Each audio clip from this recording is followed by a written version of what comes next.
মই হুৱা কোঠালে তো কুন্তলা তোমাৰ ছবি ৰাখিছো মোবাইলৰ ৱালপেপাৰ কুন্তলা তোমাৰ ফটো ৰাখিছো আয়ে বোলে বলিয়া বায়ে বোলে পগলা মোৰেনো মনৰ কথা কলে জানো বুজিবা তোমাক লৈ সপোনত দীঘলীয়া কবিতা লিখিছো দীঘলীয়া পইতা লিখিছো মই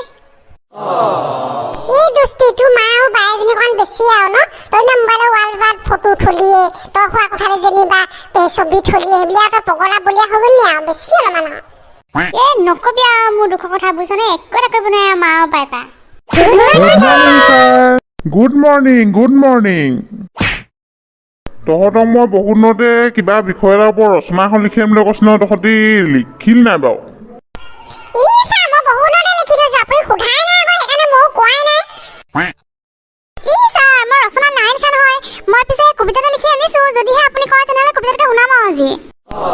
বাৰু ঠিক আছে আগে তেনে ৰকিৰ কবিতাটোকে শুনো তাৰপাছত তোৰ ৰচনাখন শুনিম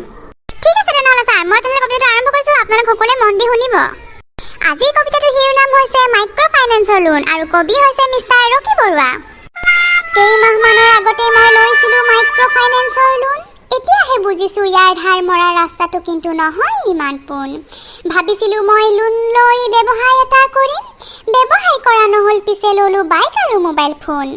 এদিন হঠাতে চৰকাৰে ঘোষণা কৰিলে বোলে মাৰি দিব লোনৰ ধাৰ সেই আশাতেই দিন ৰাতিবোৰ কৰি আছিলোঁ মই পাৰ পিছে এতিয়া আকৌ চৰকাৰে বান্ধি দিছে ধাৰ মৰাৰ কিছু নীতি নিয়ম সেই নিয়মৰ মাজত কিন্তু নাহিল আকৌ এই অমুকাৰ নাম কেনেকৈ এতিয়া মাৰিম ধাৰ সেই চিন্তাতে দিন ৰাতিবোৰ নহয় মোৰ পাৰ নমস্কাৰ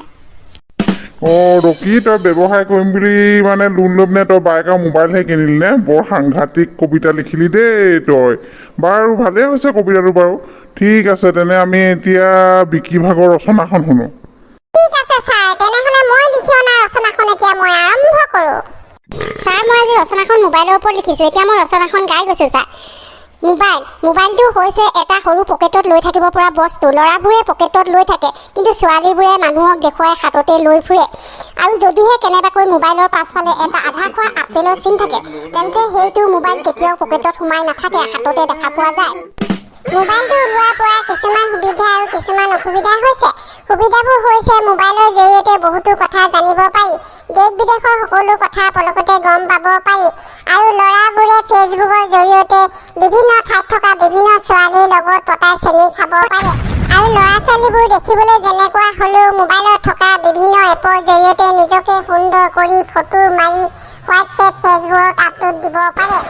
আৰু মোবাইলৰ জৰিয়তে বহুতো কথা শিকিব পাৰি আমাৰ মায়ে মোবাইলৰ পৰা ভাল ভাল ৰেচিপি শিকি আজিকালি আমাক বনাই খুৱায় মোবাইলৰ জৰিয়তে কোন কাৰ গাৰ্লফ্ৰেণ্ড কোন কাৰ বয়ফ্ৰেণ্ড কাৰ বাইকত উঠি কোন কলৈ গৈছে কাৰ ঘৰ পকা কাৰ ঘৰ কেঁচা কাৰ ঘৰ এমহলীয়া কাৰ ঘৰ দুমহলীয়া আজি কাৰ ঘৰত কি স্পেচিয়েল বনোৱা হৈছে কাৰ ঘৰত মাছ বনোৱা হৈছে কাৰ ঘৰত মাংস বনোৱা হৈছে সকলো কথা আমি মোবাইলৰ জৰিয়তে বিতংকৈ জানিব পাৰোঁ আৰু এটা খুব গুৰুত্বপূৰ্ণ সুবিধা হৈছে আগৰ দিনত ল'ৰা ছোৱালীবিলাকে নিজৰ গাৰ্লফ্ৰেণ্ডে বয়ফ্ৰেণ্ডক পঢ়া টেবুলত বহি চিঠি লিখি থাকোঁতে বহু ল'ৰা ছোৱালী ধৰা পৰিছিল যাৰ ফলত বহুতৰ পিঠি বহল হৈছিল কিন্তু এতিয়া মোবাইল হোৱাৰ পৰা এনেকুৱা ঘটনা লুপ্ত পাবলৈ ধৰিলে কাৰণ আজিকালি ল'ৰা ছোৱালীবোৰে মোবাইলত বৰ সাংঘাতিক ধৰণৰ লগ লগাই থয় যিটো সহজতে কোনেও খুলিব নোৱাৰে আৰু এতিয়া মই মোবাইলৰ এটা অসুবিধাৰ কথা ক'বলৈ গৈছোঁ আজিকালি মানুহৰ মৰম চেনেহবোৰ কমি গৈছে আগতে ইঘৰ সিঘৰৰ পৰা মানুহ আহ যাহ হৈছিল আজিকালি সেই আহ যাহবোৰ অতি কম হৈ পৰিল আৰু আজিকালি মৰম চেনেহো কমি আহিল মোবাইল হোৱাৰ পৰা মানুহে মানুহৰ ঘৰলৈ নহা হ'ল বহুত দিন নিদেখিলেও মোবাইলৰ ভিডিঅ'ৰ জৰিয়তে আজিকালি চাব পৰা হ'ল গতিকে মৰম চেনেহবোৰ কমি গ'ল ৰচনাখন ইমানেই আছিল ছাৰ এতিয়া মই মোৰ ৰচনাখন সমাপ্ত কৰিছোঁ হ'ব বাৰু বিকি ভাল ৰচনাই লিখিছ বাৰু আজিলৈ তেনে মই ক্লাছটো ইমানতে সামৰিছোঁ আৰু ছাৰ আজিলৈ সামৰি দিয়ক আৰু তেনেহ'লে বন্ধুসকল আজিলৈ আমাৰ ভিডিঅ'টো সামৰোঁ আৰু যদি ভিডিঅ'টো ভাল